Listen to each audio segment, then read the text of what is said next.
What is going on? IUP students, faculty, athletes, Indiana locals. Welcome to the Penn Sports Network podcast. My name is Mario Damiano. I'm here joined by Dallis Dillard. Sir. Thank you for joining us today. You made it even though it's a cold weather. We appreciate you making it. Are you a winter type of person or? New York being from New York, it get cold, but I don't know. I'm a summer baby for sure. Birthday's in the summer, so. For those of you who don't know about Dallis, man, he's a starting guard for the IUP men's basketball team. He's been on the team for 3 years now. He's averaging 16 points per game this season, and we're very thankful to have him to be able to join us today. Appreciate you. Yeah, absolutely. Dallis, first thing I'm going to ask you today is just how did your basketball journey kind of get started? When did you start playing? Like, who kind of got you into it? I want to say, I've always been around the game. I feel like there's like pictures of me when I was like 4 or 5 trying to shoot the ball, like not strong enough. No, I'm actual rim, like outside in the park just with my dad. My dad never played though. He just used to play around with his friends, and I just, as a kid, you always look up to your dad for the most part, and then I think that's where it started. And I think it didn't really get serious until I want to say like when I was like 11, 12. I was like, you know what, like let me actually like maybe play this like for real, like seriously. So like in that like middle school era, I think that's where it started to get serious, and then I think it just all started from there. I'm from Harlem, New York City, and this is a special place called Milbank, Dunwoody Milbank Trinity Society. It's in Harlem. I've been there since I can remember. It's a summer camp. It's an after-school program.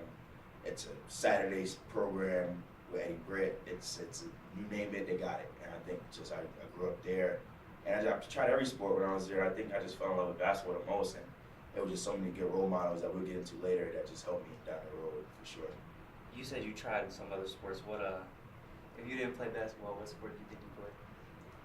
I don't know. I tried everything though. Yeah. My mom wasn't letting me play tackle football though. That's one thing she wasn't letting me go for all that. Yeah. But I tried hockey, to soccer, to flag football, to track. I did it all. So I don't know which one though. That's a good question. So you said you started playing ball, it started getting serious when you were 12.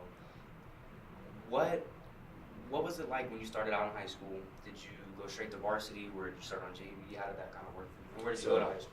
I went to St. Raymond's High School for Boys. It's a Catholic school in the CHSSA or CHSAA.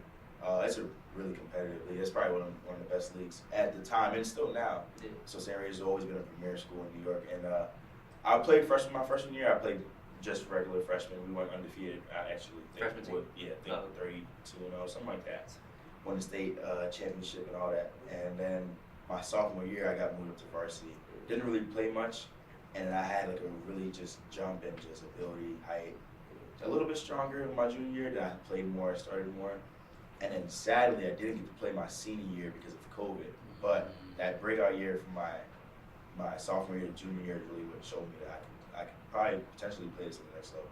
So you talk about the breakout in your sophomore and junior year. Was there like a moment when you kind of realized that college basketball was in the cards for you, or was it kind of just like over time you started, you have a really good game here, a really good game there? When was that moment? So I knew I always wanted to play college basketball. I didn't know where, when, even how to process it. I didn't even know how to process it at the time.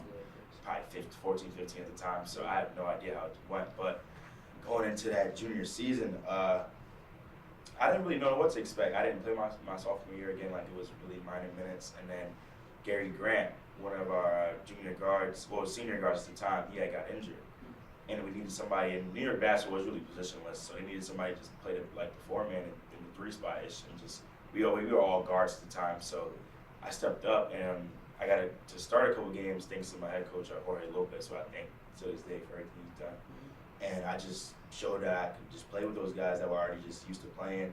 I had teammates that I already got to play with my freshman year, like Malachi Smith, and then also at the time, senior Reggie Hudson and senior Louis Courtwright, and we just blended together really well, and that was just a really good team. I think we ended up only losing about 5 games that year or something like that before they cut off the playoffs short. So it was a really good year for us so far too. So you graduated. What year did you graduate high school?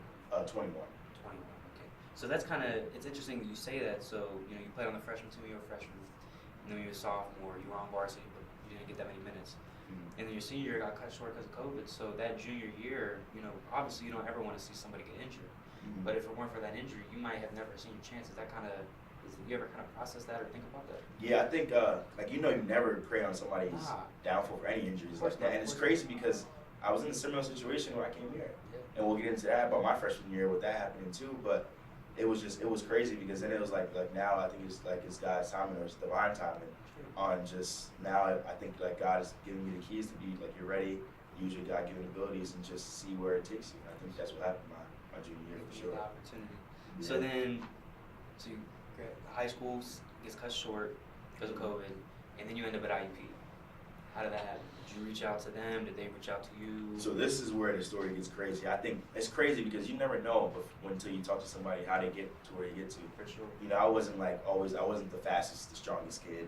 Wasn't the tallest kid ever growing up. Wasn't even probably looked at as the first or second option on any team I really ever played with up until that point. So I want to say, so that year that I got cut short, New York is shut down. New York is a huge city. COVID protocol, they're not playing no games or none of that. So everything gets shut down. And now Roosevelt Byers, he's also my stepfather. He's a coach at Milbank Flyers, which is the Children's Day Society I was talking about earlier. He's married to my mom, obviously. And I just want to just always thank him for just the ability that he just believed in me and put the trust in me. And for 9 months straight of that lockdown, we were just in the gym every single day. We had our whole thing called the quarantine group. It was me, Jaden Williams, Pedro Marquez, Sid Wilson, Lonnie, Joe Munden, you name it, they were there. And we just had this core group of guys that were just willing to just come every single day, like every morning we work out. Even sometimes once, twice, even 3 times a day. And that started. And then once that started, it was like, all right, I'm making progress, I'm getting stronger. Also have my strength and conditioning coach back at home, Jeff Blue. I want to thank him. He's been with me since I can remember. He started off in Milbank as well. Yeah. And we always had a great connection. And then it just took off where we both wanted just to succeed. And I think that's when we realized, we could really put some work in and get things done. And now to transfer over a couple months after that, we meet this guy, this trainer. Rose is an older man. Coach Rose, he's an older man. He knows the game a lot, but he also knows that there's things in the game that are changing and evolving. And we meet this young man called Jamel Sanders. His name is Mr. Islandwork on Instagram. I don't know if you've heard of him, but he's now a national profound trainer. And he was just given the opportunity to just come in one day. So he came in one day, we did this workout. Rose is like, yeah, what do you think of him? I'm like, I like him. He put us through some tough drills, some stuff that really I think that could work on my game. And he was messing with the vibe as well. He liked to hear Milbank was a great space. We had cameramen there getting footage, getting highlights, getting pictures for us. Shout out Moving Pictures, heck, you're my guy. And yeah, so I think once that day, we just automatically locked in. And for that 9 months straight, it's a crazy story if you think about it. It was dedication, and every single day we were just getting that work in. And I don't know where I would be if it wasn't for Jamel, Coach Rose, and Jeff Blue. Those 3 guys right there, really every single day. They didn't even have to. Nobody told them they had to wake up. And we're waking up. I'm talking about 6:30, 7 in the morning working. Nobody told them they had to do that. It's COVID. They could have just stayed home all day, laid on the couch. But they wanted to better themselves and further their programs, which is crazy of where they're at now. In their programs, Jeff is all over the world. He's a brand ambassador for Lululemon, and now Mel, he's all over working with NBA guys. He's worked at almost every high major college, and it's just crazy to see where everybody's gone. So how did you end up on IUP's basketball team? So now, after all that work we put in, there comes the summer. So now it's the summertime. Now summer after your senior year? Yeah. Okay. Summer after my senior year. I graduate. Well, actually before I graduated, this is like spring ball, AAU. Okay. So now I'm an unsigned senior. I don't have nowhere to go. I have people telling me to reclass, and if I reclass, they'll offer me these Division I schools saying that they don't have any room because the COVID guys are going to come back the next year. Sure. So now it's just like you tuck your head down for all those months. Now it's time to show what you've been working on. So now Coach Rose, again being the guy that he is a great guy. He makes a 17U team. So now we have AAU team. It's me, Reggie Hudson, AC, Tyler Hawkins, Dior Davis. I could go on and on. Demir Brooks was on that team. So you did know Demir before you got to IUP? I did. We'll get into that too. So he just makes a bunch of teams of kids just willing to fight for what they believe in, wanting to fight, just play, get a college scholarship. Absolutely. And we make this team on the hoop circuit. I don't know if you heard of the hoop circuit. It's just a circuit that's just based on the different locations around the East Coast. and you go to different sites and stuff like that. They actually finished number 3 in the whole circuit. And yeah, I think I played one tournament, played another tournament. It only took me 3 tournaments to find a school. So I was averaging about 17, 18 a game. I ended up getting first team all defense in hoop group. And here comes this time we're in Pitt Jam Fest. Pitt Jam Fest is one of the biggest ones. It's right there in Pittsburgh at the Koval, like the arena, not Kovalchik, but the complex, the convention center. Convention center. Yeah. So I'm playing. Can't remember who we were playing. I was playing all right. Playing a lot of passion, a lot of energy. How I play now, and just doing my job. Not trying to play for a school, but at the same time knowing that I do need to get a school. But I'm just playing for my teammates, playing for others, and here comes Sham. So Sham God, he was assistant coach here. Sham. Yeah, his son, Sham God. Okay. He's assistant coach here. Yeah. And Sham's from Harlem. Sham's that's a family right there. Yeah. So yeah, I think him and Coach Lombardi were watching somebody else on a different court. But it just so happened that my court was probably next to, I think, the way Coach had played there, or right next to that court that they were looking at. And Sham just sees me. He's like, hey, like, what do you think of this kid? Not even realizing it's me. So now he sees, he said, oh, like, that's Rose, that's Coach Rose, that's No Big Flyers, that's all that. And Coach starts to watch. And next thing you know, we win. We lost about 2-3 games this whole year I was playing. So I'm not thinking nothing of it. Just keep trying to put my head down, carrying water, chopping wood, And I get in the car, and I get this call. So now this is the first time I've ever got a call from anybody. I don't even think it's real. I've never been contacted by coaches. They don't even know how coaches get your number. Yeah, I was about to say. They don't know how that works. So I get a call. Hey, this is Coach Lombardi of the IUP men's basketball team. Wow. So now I'm on my way back home, and I'm just like, all right, so here it is. I think this is how it goes. I'm like, hey, like, how you doing? I'm from Dallas. Like, da-da-da-da. He said, yeah, watched you play. I really like how you played. Da-da-da-da. And we get to start like having like a nice, like, really a conversation. And I remember like almost every word from that conversation. So now after that conversation is over, I hang up the phone. He says, nice speaking to you. We'll be in touch soon. I'm just in the car. My mom just Rose just thinking like, wow, like it's crazy how just all that work can just change your life. Yeah. But he didn't offer yet. So now we get to talking. I get to talk to Sham again. And now Sham's assistant coach at the time. He's also with Ron Fidello, Coach Ron, who was assistant coach here. Okay. He's the head coach at USCB now, the Sharks, down in South Carolina. South Carolina. So get to talking. He's like, yeah, like, he's gonna offer you. He believes in you. He sees a lot in you, and I think you should take it. So now we fast forward, and I'll never forget this. This is my grandmother's birthday. Okay. We're in, so she passed away because of COVID, and we're in Puerto Rico. We're Puerto Rican, and one of her, oh no, it's perfectly fine. So I know she's up there watching over me, and this is all part of her plan too. Absolutely. So that's why I'm always smiling. Absolutely. Her plan was she always wanted to have her ashes spread across the beach in Puerto Rico, because that's where she's from, that's her homeland. So we're in Puerto Rico. It's a family occasion, and something just told me, like, you know what, like, Coach he's calling me every day, keeping up with me, just thinking about, like, what you're gonna do. Yeah. And it's like, it's either I go here, I keep playing, see what else I get, or I go prep. And I really didn't want to go prep. I didn't want to do it another year, because I knew I was capable of playing college basketball, whether it was Division 1, 2, or 3. And something just told me. To this day, I think it was her. It was her birthday. We were spreading her ashes, and I just think it was her that just told me that, like, I think this is the right fit for you. And I called him. I said, Mom, I think I'm gonna do it. I'm gonna commit there. Nice. And I told him, and I said, yeah, like, Coach, I'm coming, and the rest is history since then. Wow. And it's a lot to take in. I know. No. That's beautiful. That's an amazing story to kind of talk about. And one of the things that when you first mentioned it, you talk about them seeing you on a different court. It kind of reminds me. You heard of John Moran's story. You heard of that? How they were there watching him, and he walked into the court. Just to walk in. Didn't even know who the kid was and seen him. It's not like, it's crazy. It's crazy. That's amazing. Kind of speechless right now. Wow. So when Coach Lombardi first called you, so was it a random phone number? Like random phone number. Were you like nervous when you picked up? It was more so I was just like, hello, because I knew that like someone, like, they're gonna be calling. Like Coach Rose just told me. So you were expecting a call from someone. Just in case, just said, just keep your phone on. Yeah. You might be getting calls here and there. You've been playing really well. Absolutely. I know there's been a lot of people, especially at Pitt Jam Fest, huge event. Yeah. So just keep your phone on. I seen it, and first of all, I didn't even know like, until I got here, I didn't know California, Pennsylvania was the thing. Indiana, Pennsylvania was a thing. When he called, I thought he meant like Indiana. Yeah. So I didn't know any of these things were a thing. Yeah. Like, So I'm thinking like the coach of like IU is calling, and I'm like, there's no way. Yeah, like, facts.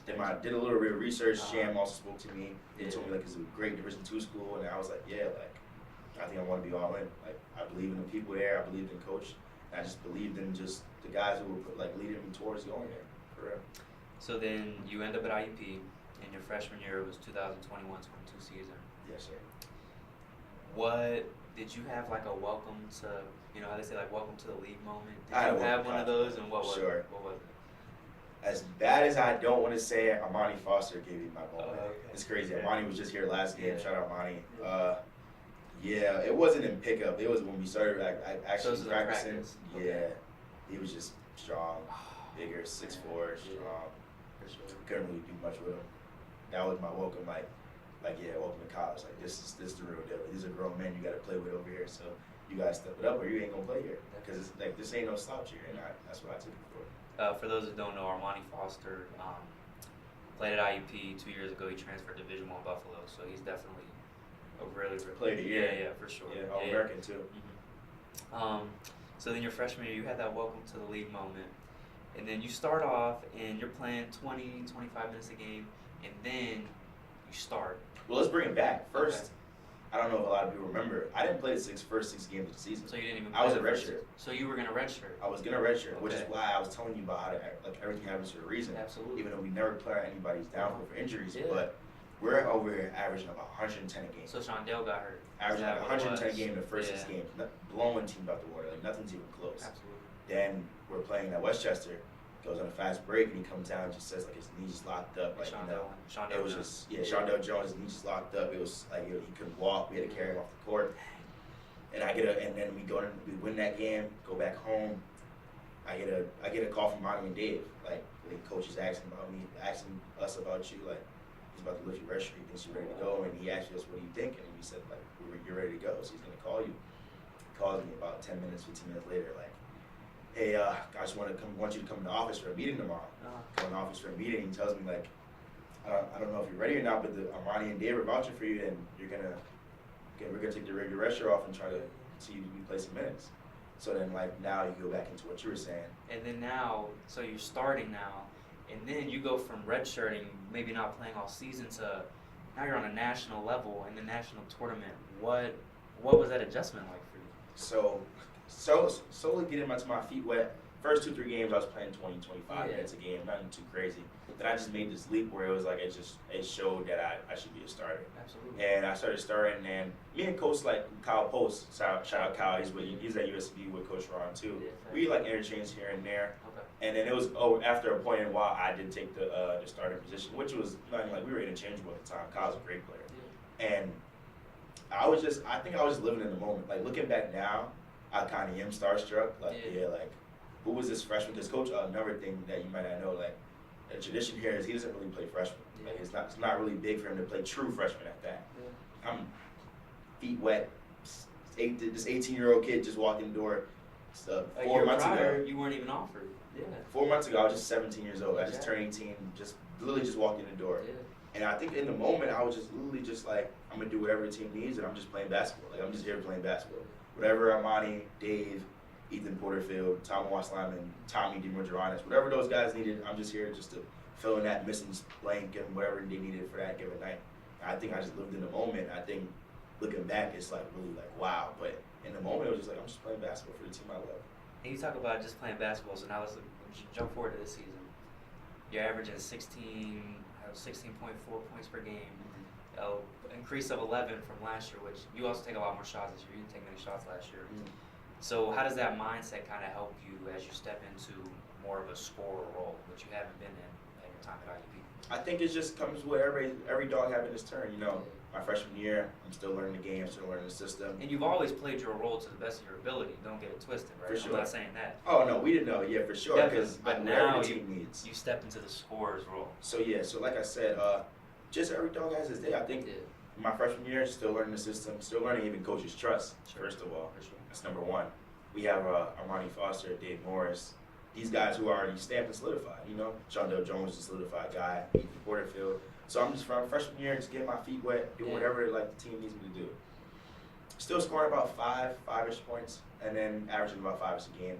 Same thing my sophomore year. I didn't really go up in average. I think average like 7, You're only 6, taking 7. about four or five Yeah. shots though. Average about 6, 7, same thing. Yeah. Now, enough more stamp guys. Dave Morris is now still solidified. Shondell Jones is back, averaging 20 points a game. Tom Watson is never solidified guy. We still got Ethan Porterfield. Sure. And I don't think that my game is only dictated off of how many points I put in the basket. Yeah. I also was top 40 in the country in steals that year.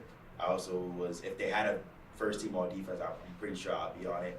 And yeah, I think that I was that guy that I'm gonna guard the best player every single night, and y'all gonna prove to me that y'all can score on me. Absolutely. As a sophomore, as just a 19-year-old sophomore, Sure. right? And I'm just still, again, just doing whatever the team needs, spot up threes, rebounding, defense, whatever. It's just, I just feel like the way you make the best out of basketball is getting everything you got and just making the best of what your role is. Because at the end of the day, what if I pout and say, well, Shondell's averaging 20, Abe's averaging 14, why I can't shoot 10, 15 shots, and now I start jacking up shots. Is that what the team needs, or is that what I believe? You know? And when you look at it that way, that's when you get the perspective of who can really have the IQ to just do whatever the team needs, and those players who sometimes fall into thinking of themselves, and where that's why teams don't get so far. So now going into this year, I think with all those guys leaving, and now being not a 1 or 2 but a 3-year starter, I know I got a lot of trust from the coach and the captain also. And I just know the system way more than what I did as a freshman. And I think I still feel like I'm just doing whatever the team needs. And I think if that's what that role is now, with Dave gone, Armani gone, Shondell gone, and all those huge scorers, Tomawa gone, Tommy DeMondron, it's like all these scorers, I think I'm just doing what the team needs. And you kind of talk about playing perfect in your role, and I feel like that's what makes great teams great, is they don't necessarily have, you don't need 5 guys to go out and average 20. You need a guy who's going to give you 5 points a game, but it's also going to give you 8 or 9 rebounds. For sure. You're going to lock up the best player on the other team. You need a guy who's going to, take all the important shots. You need a guy who's specifically there for certain things. And I think that's what has made you guys successful in the past and will continue to make you guys successful, is that it's about playing perfect in your role and understanding your role as well. That's what a team is. That's Absolutely. literally what a team is. If you want to be the guy, Exactly. him or whatever you call it, go play golf or Yeah. go play tennis, yeah. a single player sport. Yeah, Don't play this sport because you're not gonna always get what you want. Like, what guy doesn't come into college thinking like, I want to be that man? Every basketball player wants to be Because the if you're guy. playing college basketball, You're that means good when you enough. were in high school, you were. Yeah, and every guy wants to be the guy, For but sure. it comes to a point in time where you understand its levels. And don't get me wrong, every year I've been here, all 10 guys or all 15 guys we have on our team could go be the guy at some other school, whether it's Division 1, 2, or 3, JUCO, and any 5 off that bench could be a starting 5 at any other school. Yeah. And it's just all about who is going to be able to accept that role of, all right, I know I can be that guy, but how about I be the different guy that we need? How about I be that rebounding guy that this team needs so that we can go win a national championship? And I think Coach does a great job of understanding that he recruits really good players. Yes. He gets really good players, but understanding how to make all those good players mesh together and realize that we're all playing for a greater purpose. And I think that's what his job is. I think he does a great job with that. Absolutely, and I feel like we could go on forever, but we'll wrap it up here a little bit. Let me ask you some quick rapid fire questions. I know I didn't tell you about this before we get. It's all good. Before the game, are you more of a keep it loose, joke around type guy, or are you headphones on, listening to music in the zone? Depends on what time. So if it's really early, like they put 60 minutes on the clock, it's a whole hour for the next game, I'm just relaxed, cool, chilling, stretching, headphones on. But once it gets down to about 15, 16 on that clock, it's all zoned in. But everything between those 4 lines. What's a go-to pregame song or artist for you? Mine would be Lil Baby. If it were me, it'd definitely be Lil Baby. Baby's up there, Uzi's up there. It depends on my vibe sometimes. Sometimes I go with a little Drake. Yeah, Gunna's still in there, Young Boy's in there. But then it depends, because sometimes I'll go throwback. I like throwback songs too. I like a lot of old music before games too. Little Bill Weathers in there, George Washington. You don't know about all, you know what I'm saying? You don't know about all that. I know about the Bill Grover Weathers. Washington, sorry. But yeah, so a little something there. Do you have a favorite highlight or a favorite play that you've had from your career? I think every college player remembers their first point. Our first point was a dunk, actually, as a breakaway dunk my freshman year. And then my first point my second point after that was a 3. So I think those were my first 2 most memorable moments. And then if I had to have a memorable moment that I didn't know meant so much during time, was that charge I took against Mercyhurst. Okay, we lose that. It was in the PSAC championship last year? no, it was in the second round of March Madness. Okay, so this was If I don't take that game winning charge, we lose and I don't think we advance. And last question, because I have to ask this: Braun or Jordan? See, I'm a Braun guy, and Okay. Coach doesn't like it because he's a Jordan guy. I'm sure he is. And me and Coach go back and forth every time. But I don't think it's close. I think Braun is. I think everybody will appreciate him once he's gone. He's gonna score 40,000 points. I don't think anybody's gonna appreciate what he's doing because he's here now and we're living in it. Absolutely. But when he leaves the game, we'll understand how a 39-year-old shouldn't be doing this. Yeah, he's averaging like 25 games. It's ridiculous. It's ridiculous. Like, it's crazy. Yeah. But well, it looks like I think that's all the time that we have. Appreciate you. Appreciate you, Dallas, for tuning in. Thank you. For showing up, of course. Definitely. Everybody, thank you for watching. Make sure you subscribe, read our stories, and keep up with us because we want to make this a big thing. And please come to games. Please, Absolutely. please. Come to Dallis the Dillard is asking home games. If you're a student, come to the games and cheer. Get in the student section. Please back him. Do some chants, and yeah, appreciate you.